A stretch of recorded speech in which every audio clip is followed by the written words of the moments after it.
இயேசுவின் நாமத்தினாலே இந்த மாலை நேரத்திலே உங்களை அன்போடு விட வாழ்த்துகிறேன். வேதத்தின் வெளிச்சம் என்ற வார்த்தையின் அடிப்படையிலே நீங்கள் அழைக்கப்பட்ட அழைப்பை பாருங்கள் என்ற வசனத்தை நாம் தியானித்துக் கொண்டிருக்கிறோம். இன்றைக்கும் ஆதியாகமத்தின் புஸ்தகம் 41ஆம் அதிகாரத்தை நாம் எடுத்துக்கொள்ளுகின்ற பொழுது, தேவ ஆவியை பெற அழைக்கப்பட்டிருக்கிறீர்கள் என்ற ஒரு வார்த்தையை நாம் இங்கே அறிந்து கொள்ள முடியும். பார்வோன் ஒரு சொப்பனம் கண்டு கலங்கினான். எகிப்தில் உள்ள சகல மந்திரவாதிகளையும் சாஸ்திரிகளையும் அழைத்தார்கள். அவர்களால் அர்த்தம் சொல்ல கூடாமற் போயிற்று.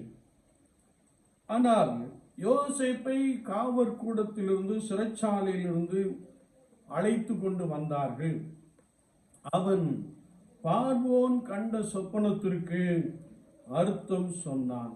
7 வருஷங்கள் நல்ல விளைச்சல் இருக்கும், அடுத்த 7 வருஷம் பஞ்சம் உண்டாகும். எனவே பஞ்சம் தேசத்தை பாழாக்கும்.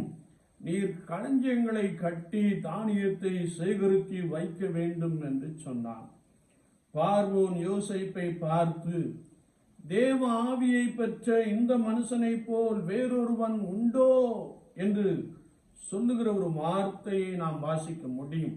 அது மாத்திரமல்ல, எகிப்து தேசம் முழுமைக்கும் யோசேப்பை அதிகாரியாக்கினான்.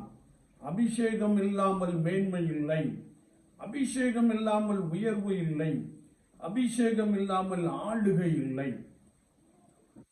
யோசேப்பு தேவ ஆவியானவரால் நிரப்பப்பட்டிருந்தபடியினாலே சொப்பனத்துக்குரிய அர்த்தத்தை ஆண்டவர் வெளிப்படுத்தினார். ஏனென்றால் அவரே மங்களகரமான வார்த்தைகளை வெளிப்படுத்துகிறவர் என்ற ஒரு வசனத்தை நாம் இங்கே வாசிக்க முடியும். என்னை கேட்டுக்கொண்டு இருக்கிற என் அன்பு சகோதரனை சகோதரியை, விசுவாச வாழ்க்கையிலே கர்த்தருடைய ஆவியானவரால் நிரப்பப்பட்டு இருக்கின்ற பொழுது ஆண்டவர் அநேக காரியங்களை உங்களுக்கு வெளிப்படுத்தி காண்பிக்கிறார். அது தேசத்திலே நடக்கிறது என்பதை நாம் அறிந்து கொள்ள முடியும். விசுவாச வாழ்க்கையிலே நாம் பரிசுத்த ஆவியானவரால் நிரப்பப்பட்டிருக்கிற அனுபவத்திற்கு அழைக்கப்படுகிறோம். தேவ வல்லமையினாலே நிரம்பி இருப்போம், தேசத்தை ஆளுவோம். ஆண்டவர் உங்களை கொண்டு பெரிய காரியங்களை செய்வாராக.